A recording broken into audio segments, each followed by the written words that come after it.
ಎಲ್ರಿಗೂ ನಮಸ್ಕಾರ. ಪ್ರಜಾಪ್ರಭುತ್ವ ವ್ಯವಸ್ಥೆಯಲ್ಲಿ ಸರ್ಕಾರದಲ್ಲಿರುವಂತಹ ಹಣ, ಜಾಗ, ಕಾನೂನು, ಆಡಳಿತ ವ್ಯವಸ್ಥೆ ಪ್ರತಿಯೊಂದು ಕೂಡ ಪ್ರಜೆಗಳಾದ ನಿಮ್ಮಿಂದ ನಿಮಗೋಸ್ಕರ ನಿಮಗಾಗಿರುವಂಥದ್ದು.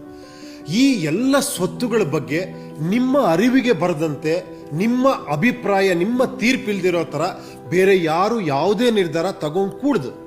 ಸೊ ಈ ಒಂದೇ ಒಂದು ಮುಖ್ಯವಾದ ಕಾರಣಕ್ಕೋಸ್ಕರ ನಮ್ಮ ಉತ್ತಮ ಪ್ರಜಾಕೀಯ ಪಕ್ಷದಿಂದ ಚುನಾವಣೆ ನಿಲ್ಲುವಂಥ ಅಭ್ಯರ್ಥಿಗಳು ತಂತ್ರಜ್ಞಾನನ ಉಪಯೋಗಿಸ್ಕೊಂಡು ಅಧಿಕಾರನ ಹೇಗೆ ಪ್ರಜೆಗಳಾದ ನಿಮಗೆ ಹಸ್ತಾಂತರ ಮಾಡ್ಬೋದು ಅನ್ನೋದಕ್ಕೋಸ್ಕರ ಒಂದು ಫ್ಲೋ ಚಾರ್ಟ್ನ ಬಿಡುಗಡೆ ಮಾಡ್ತಾ ಇದ್ದೀವಿ.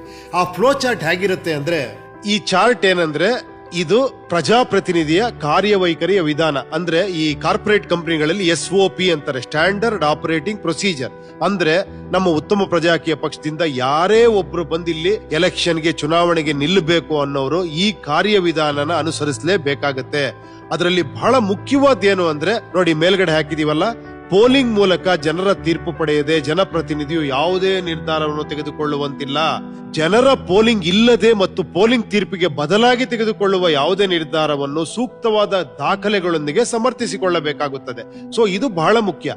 ಅಂದ್ರೆ ಈ ಪೋಲಿಂಗ್ ಮಾಡೋದಕ್ಕೆ ಬಹಳ ಮುಖ್ಯವಾಗಿ ಏನ್ ಬೇಕು ಅಂದ್ರೆ ಜನಸಂಪರ್ಕ. ಯಾರೇ ಒಬ್ಬ ಚುನಾಯಿತ ಪ್ರತಿನಿಧಿ ಪ್ರಜಾಕೀಯ ಪಕ್ಷದಿಂದ ಆಯ್ಕೆಯಾದ ಪಕ್ಷದಲ್ಲಿ ಆತ ಮೊದಲ ಮಾಡಬೇಕಾದ ಕೆಲಸ ಜನಸಂಪರ್ಕ. ಆ ಜನಸಂಪರ್ಕ ಮಾಡೋದಕ್ಕೆ ಯಾವ ರೀತಿ ಮಾಡಬಹುದು? ತಂತ್ರಜ್ಞಾನದ ಮೂಲಕ, ಮಾಧ್ಯಮಗಳ ಮೂಲಕ, ಆಡಳಿತದ ಅಂಗಗಳು ಮತ್ತು ಸ್ವಯಂ ಸೇವಕರ ಮೂಲಕ, ಜನಸಂಪರ್ಕ ಕೇಂದ್ರ ಮತ್ತು ಅಲ್ಲಲ್ಲಿ ದೂರು ಪೆಟ್ಟಿಗೆ ಇಡೋದ್ರ ಮೂಲಕ, ಮತ್ತೆ ವೈಯಕ್ತಿಕವಾಗಿ ಭೇಟಿ. ಇದು ಬಹಳ ಮುಖ್ಯ.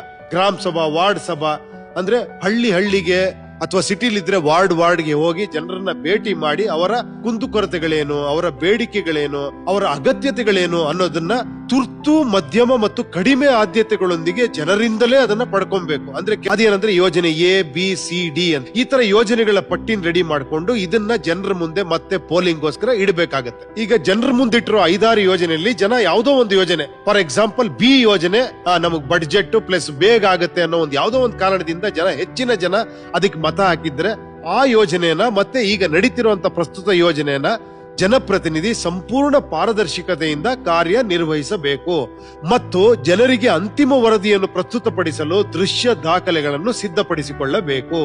ಈಗ ಹೊಸ ಯೋಜನೆಗಳು, ನಡೀತಿರೋ ಯೋಜನೆಗಳು, ಅದರದ್ದು ಏನೇನ್ ಕೆಲಸ ಮಾಡಿದ್ದಾರೆ, ಅದರ ದೃಶ್ಯ ದಾಖಲೆಗಳು ಎಲ್ಲವನ್ನೂ ಸಿದ್ಧಪಡಿಸಿಕೊಂಡು ಅದರ ಕಂಪ್ಲೀಷನ್ ಅಂದ್ರೆ ಅದರ ಮುಕ್ತಾಯ ಆದ ನಂತರ ಜನಕ್ಕೆ ಅದನ್ನ ಉಪಯೋಗಕ್ಕೆ ಬರೋ ಹಾಗೆ ಇಡೋದ್ರ ಮೂಲಕ ತನ್ನ ಕಾರ್ಯನಿರ್ವಹಣೆ ಹೇಗೆ ಮಾಡಿದೀನಿ ಅದಕ್ಕೆ ದೃಶ್ಯ ದಾಖಲೆಗಳೊಂದಿಗೆ ಪ್ರತಿಯೊಂದನ್ನು ಕೂಡ ಜನಪ್ರತಿನಿಧಿಯ ಕೆಲಸದ ಬಗ್ಗೆ